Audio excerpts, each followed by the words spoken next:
official religious heritage by the Daesh, I will just take the opportunity to reply to what Nikos, not reply, but just make a few comments about that.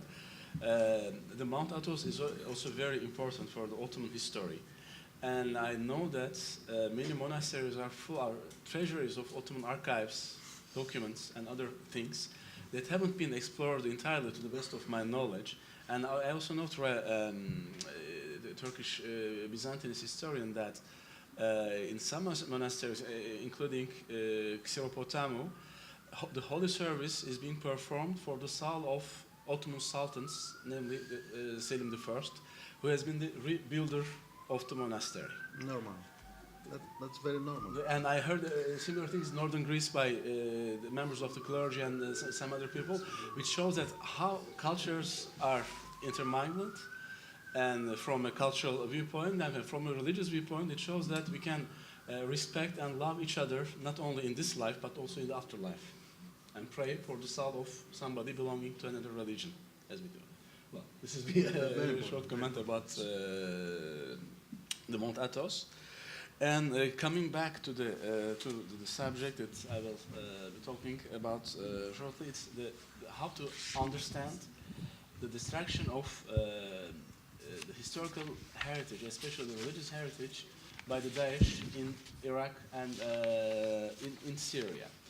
Needless to remind you what is going on and what has been performed by the Daesh. They destroyed all the remnants of ancient civilizations, starting from the early Sumerian, Babylonian, Assyrian ruins and artifacts, and coming back to earlier to later periods. And they also destroyed mosques, the decoration of the mosques, all the artifacts that were embellishing this beautiful mosque, under the pretext that it was un-Islamic and against the spirit of the prayer. But I think that the most interesting thing is to try to understand why they destroyed all this pre-Islamic and pre-Christian, pre-monotheistic, let's say, heritage. Needless to say, they also destroyed, they made horrible destruction of the churches and all the religious objects that were located in the churches. I have the more or less full list of the destruction. But starting from the ancient civilization, the ratio given by the Daesh, and you know that they have very active periodicals on the internet, and they give you very accurate, updated information about what they are doing. They claim that all these objects, namely the statues, are idols that have served to perform idolatry by the ancient peoples. So they constitute, by excellence, par excellence, a challenge to the monotheism. So they have to be destroyed because the Daesh connect this artifacts with the concept of the mortal sin of idolatry in Islam, which is called shirk in Arabic, and which literally means association, to associate a divinity to God, to unique God.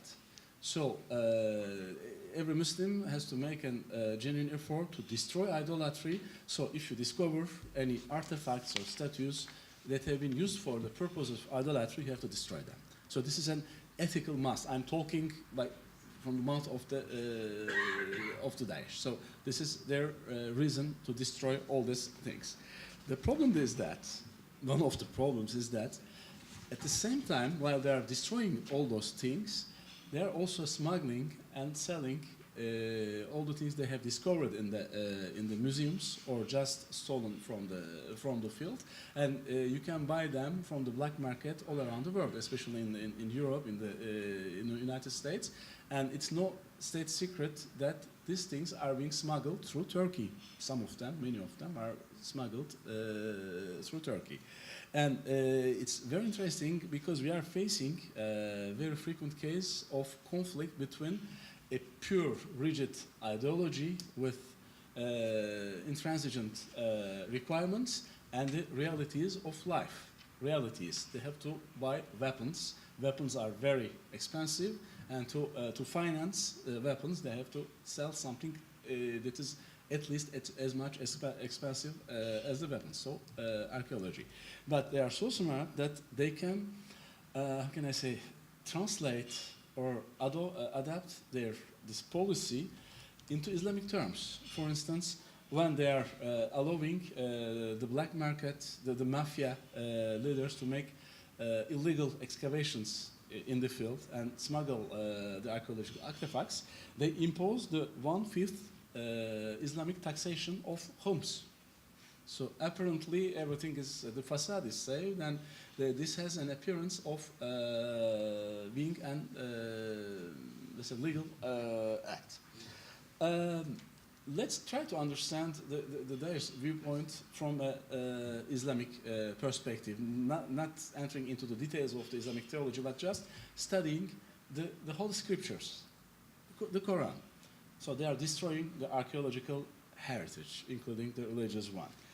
In the Quran, I'm no theologian, but I'm a jurist, and you know that jurists are meddling into everything, and they allow themselves to... That's the problem. That's the problem. So in the Quran, I localized and identified at least 7 places, more than 7 verses, but 7 surahs, 7 chapters, where the text invites Muslims to contemplate the ruins or the rests or the remnants of ancient nations and to take lessons from them. At least 7 verses are mentioning this with different aspects and different discourse, but the idea is that before the 7th century, when the Islam was revealed to our, according to our belief, many civilizations made beautiful things, great monuments, etc., but because of their mistakes or immorality or their sins committed against God, they were destroyed. But this doesn't exclude the fact that they made beautiful things. And we have to take lessons from that and try to understand what went on in ancient history. So I have a grief against the Daesh because they are preventing me from performing my duty. The Quran tells me to contemplate ancient civilizations, their ruins. I can't because they did this. Apart from that, well, the Daesh proclaims to be a very rigid Sunni organization. Well, again, I'm not theologian, but to the best of my knowledge, in the Sunnah reasoning, legal reasoning, you have to imitate the Prophet, and you also have to imitate his friends, his close friends who were in continuous touch with him in religious terms. Well, most of the areas which are now under the control of the Daesh have been conquered by the early Islamic State, where the early Islamic armies and most of the commanders were friends of the Prophet. They knew him and they followed his way of life. They had no idea of destroying such things. I mean, I'm sure that, I'm no archaeologist, but I'm sure that some historical monuments have been recycled. It's the case for all civilizations, but I don't know any case of deliberate, purposely destruction of ancient monuments by the early Islamic State in the 7th, 8th century. It's also the case with the other Islamic powers that control these areas, the Umayyads, the Abbasids, the Seljukids, the Mamluks, and finally the Ottomans, who had no idea of destroying the archaeological heritage in the name of religion. Focusing on the Ottoman policy about archaeology, I would say that it's diametrically the opposite of the Daesh. Because in the 19th century, not only the Ottoman sultans, who also detained the center of the Islamic Caliphate, not only they didn't destroy archaeological heritage, but they financed, encouraged archaeological excavations in the area. And the beautiful archaeological museum that you can visit, it's a few steps by the tram, has been built under the reign of Abdülhamid II, who was very well known for his pan-Islamist policy and also being a very pious person himself. So it didn't prevent him to finance an archaeological museum. Well, he financed some of it, and the other part was financed by the archaeologist Osman Hamdi Bey. But anyway, the museum was built under his reign, and he was proud of showing it to his friends from Europe. The same museum, in another section, contains one of the most important collections of pre-Islamic Arab inscriptions, epigraphies, and also idols. So again, all these things have been discovered either by foreign archaeologists under the Ottoman rule and headed to the Ottoman Museum, or directly found by Ottoman archaeologists. So all these things are related to paganism, idolatry, and etc., because they are pre-Islamic artifacts. And let's have some fantasy about what can happen when ISIS, the Daesh, is exporting or smuggling all these artifacts in the world. Before the plundering, they remained peacefully in the museums or in open air, and they were just visited by the tourists. And it starts with the discovery of an Assyrian demon, Pazuzu, in an excavation field in northern Iraq. And then you know the rest of the story. It goes to the States, and a Satanist sect is inspired by it, and etc. So everything is possible. I know that it's a little bit not very convincing, but such things are possible. Continuing again with the approach of the Daesh regarding the archaeological and also other religious objects, artifacts. Well, let me remind that one of their periodicals on internet is called Constantiniye, the name of Istanbul, which is in between Greek and Turkish. I mean, Constantinopolis became Constantiniye in Arabic, and this was the official name under the Ottoman Empire. And this periodical shows clearly the ambition of the Daesh to conquer Istanbul and to set up the seat of the caliphate, in the new caliphate in Istanbul. And I'm pretty sure that they're also dreaming of plundering all the endless art treasures exhibited in Istanbul museums and other places. They will be probably very surprised to discover at least two artifacts.